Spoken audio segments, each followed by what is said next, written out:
Guys, it's Britt. Tonight I wanted to jump on and talk to you about emotional manipulation done by YouTubers to their audience, specifically David Dobrik and his more recent video that he just uploaded. So if you're interested in hearing my thoughts, please keep watching.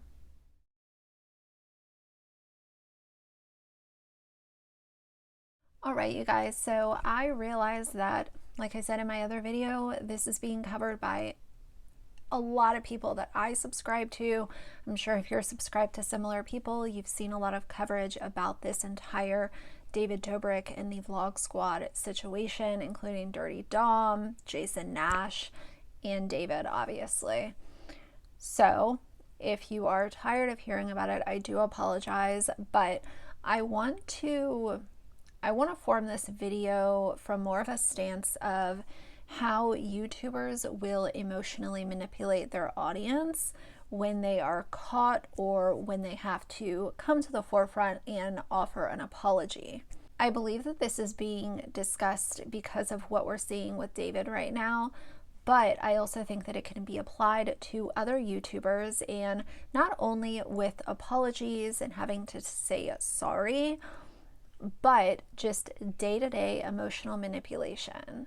I see it a lot with YouTubers, and it's very scary, especially when they have millions of subscribers behind them, but it can happen with small channels as well.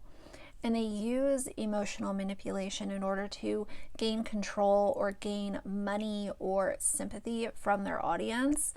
And it's really unfortunate to see, but it's the day and age that we live in. And the problem is only going to repeat itself. So I think that people who consume YouTube, to be aware of it is a step in the right direction. So David came out with this video today, and instead of titling it, "We Need to Talk," "Cutting Off the Comments Section," or "I'm Sorry," he titles it "The Date." So that in itself is kind of dumb, if you ask me, but either way, so he puts this video out on his main channel, so that's better than putting it out on his least subscribed to channel like he did the first video. And I also want to say, a lot of people are calling that first video that he did that I already discussed an apology video. That was not an apology video. That was a let me try to save my ass video, let me get this out of the way video. That was not an apology video. The video that he put out today did seem a little bit more genuine. However, even though he offered an apology in this video, I want to make it very clear that it's not my apology to accept. It's the people who were affected by his actions or his inaction to accept the apology. It's not all of his subscribers, all of his young subscribers that have nothing to do with this situation and weren't affected by him. It's up to these survivors to accept this or decline it. It's nobody else's. So I want to make that really clear. I was going to make this a reaction video and go through his video with you guys, but I honestly don't want to watch the video again because it was so disheartening to digest and actually watch the pure manipulation that was going on in this video. So I'm going to describe a couple of the more troubling parts that I had to you guys, and if you are interested, you can watch it for yourselves. But honestly, I don't think that there's a lot to take from it because, again, the actual apology part of it is none of our apology to accept. First of all, let's talk about jump cuts in YouTuber apology videos. This is something that I've always had an issue with. I've always kind of thought of apology videos in a real life circumstance. So I've had to apologize to people in my real life. When I have, there have been times where I've stumbled over my words and not known what to say and reworded certain things, and it's a fluid conversation. It's not this perfectly structured, video that has 89 jump cuts and all of the perfect words and all of the perfect language in it. It's a real honest conversation. And sometimes you have to find the words, and sometimes there's long pauses where you're thinking about what you want to say. The one jump cut that I really had a problem with in David's video was he starts to cry and then there's a jump cut. I learned from it and I grew from it, but I didn't address the situation with these women. I'm not talking publicly, I'm saying even privately. I didn't reach out to any of these people, and that breaks my heart knowing that I was doing all this stuff and I was making all this content while there was people that were still really hurt by what I made. Before my content shifted to be more responsible and positive, I said and did things that were really offensive. And he, you know, the next scene is him not crying. So as far as crying, people are emotional creatures, you know, it's normal for us to cry. However, what he did with that was he left just enough of the crying in to pull on people's heartstrings, and then he cut the rest out so that people wouldn't say, oh, well, he's just crying to get sympathy. So he left just enough in so that people knew exactly what was going on, but then he did the jump cut and came back and wasn't crying. So I had a problem with that, especially when he opens the video and says, this is going to be a real, raw, you know, I just want to talk to you guys, but then it's a highly edited video. That's not real and raw. And as far as anyone wondering why this video came out, oh, well, why is he apologizing? What's the second video all about with the timing and stuff? The problem is that tons of his sponsors have cut him off. And I've talked a lot on my channel about sponsors and how important sponsors are, especially in the family vlogging world, where if, you know, AdSense is great, and if your videos are doing well, that's fantastic. But where most YouTubers make most of their money comes down to sponsored videos, photos, relationships they have with brands. That's where the big money is. So just to name a few of the sponsors that have cut ties with David: SeatGeek, which I understand was his #1 sponsor; Chipotle, his own app that he was an investor in, Dispo, basically bought him out and kicked him out of the partnership that they had. He's losing a massive amount of money. So for me, sitting back and looking at this, I would say if you were really sorry for your, you know, your role in all of this, the apology, the sincere apology, would have come days ago. He went silent on the internet there for a little while, then came out with a video on his podcast channel, and then the sponsors cut ties, and now he comes out with the video on his main channel, leaves the like to dislike on, leaves the comments open, you know, again, puts it on his actual main channel. It's a 7-minute video instead of a two and change minute video. So this is the video, if it was actually sincere, this is the one that should have come out a few days ago, not after it's hitting your pockets. The one thing that I really noticed was, since the like to dislike ratio was on, I really wanted to go and look at, you know, is he getting ratioed for this? What are the people saying? This is alarming. 473,000 likes to 28,000 dislikes. This to me confirms how young and ignorant his audience is, and how easy they are tricked into believing whatever it is that's coming out of David Dobrik's mouth. It is alarming to see this ratio on this bullshit video. I also went through and I wanted to read some of the top comments, and you know, people think this is jokes. People want to crack jokes and make fun of a situation. Someone said, imagine out of nowhere he says, this video wouldn't be possible without SeatGeek, which is his main sponsor that dropped him. This isn't funny. This is not some YouTuber having to apologize because they said something that was impolite or incorrect. These are serious allegations, and people were seriously hurt by his actions and his involvement in this. I also realize a lot of people are saying, well, why is all the heat on David? It should actually be on Dirty Dom, not so much on David. The way I look at this, and this could just be me, but I look at him as the director and all of these actors that he had under him. He still does have a major role to play in everything that he directed.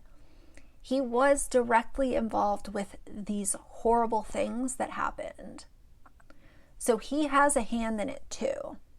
And as far as people saying, oh, well, Dom needs to apologize as well, I don't think that an apology is even going to do anything for Dom. I think that the legal system needs to bring him to justice for the horrible actions that he's being accused of. Yeah, these people are just, they think it's fun and games. Imagine if David was like, this video wouldn't be possible without Gillette. Use promo code David for 20% off your next purchase. This shit is so disgusting. I'm sorry. And a lot of people are saying that they're not surprised by Dom. They're not surprised that this is coming to light. Again, I tried to watch a couple of the, videos that David has put together. I don't find it funny. I don't find it entertaining. So I don't know what Dom was like and why people are saying that, because I haven't watched enough of the content aside from the few clips that have come out over the last couple of days. That's alarming that people are not surprised by this, and he had so much support backing him for so long. And I'm not even talking about just David, I'm talking about Dom. I think the biggest issue that I have is just the way that these YouTubers will use emotions to, fake their way and say that they're sorry, but it's not even been that long, so you can't even show what work have you done? What have you done to better yourself? Have you had private conversations with the people that were affected by this? I don't think so. But you want to sit up on a video, act all relatable, sitting on your living room floor, say that it's a real and raw conversation, have 89, jump cuts in the video. Make sure you leave that little part in there where you're, shedding a tear. Anyone who buys into this is naive and gullible, and it's heartbreaking to see how many are actually buying into this. I want to make it really clear too, I'm not someone who is just some, cold-hearted person that just doesn't like any YouTuber, and I don't, if you're popular on YouTube, I don't like you. That's not the point.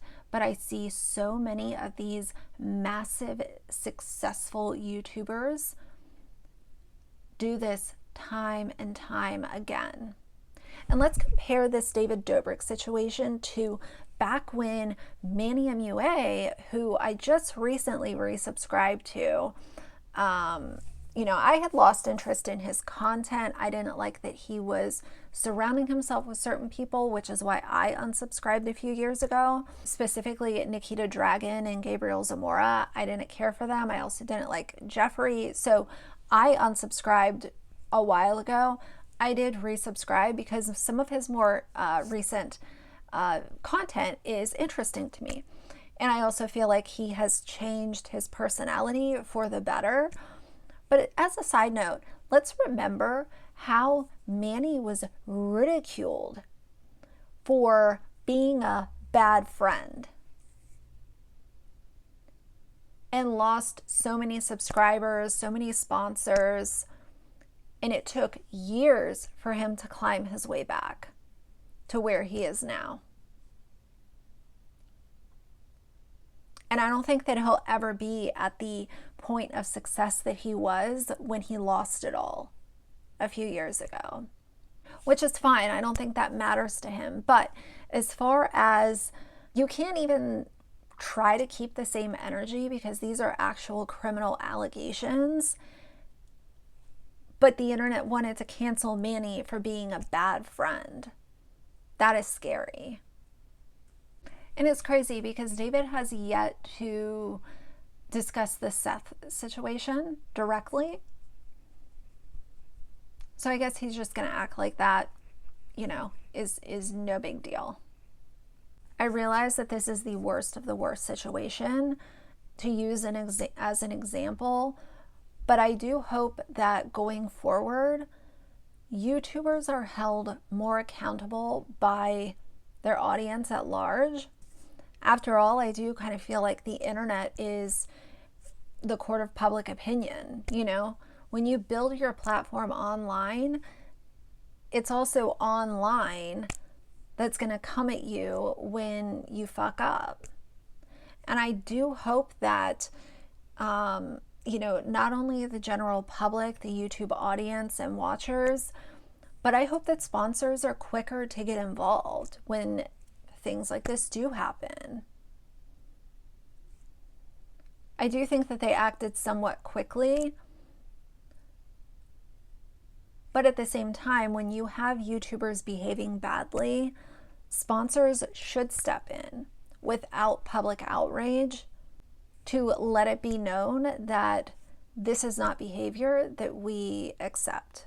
And as far as my final comment on this, you know, it's alarming that James Charles won an award.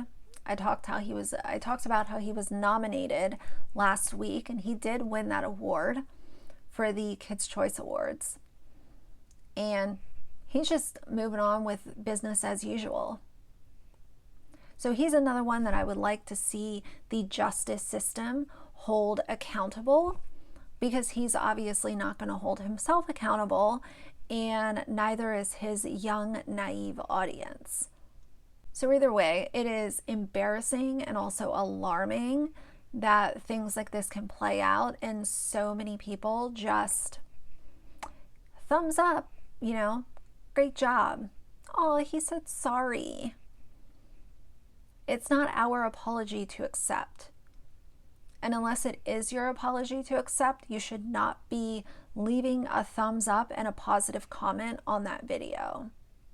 So anyway, you guys, you know, I'm going to keep an eye on this. I'm not going to be doing daily David Dobrik videos or anything like that, but I do think that this is a good reference.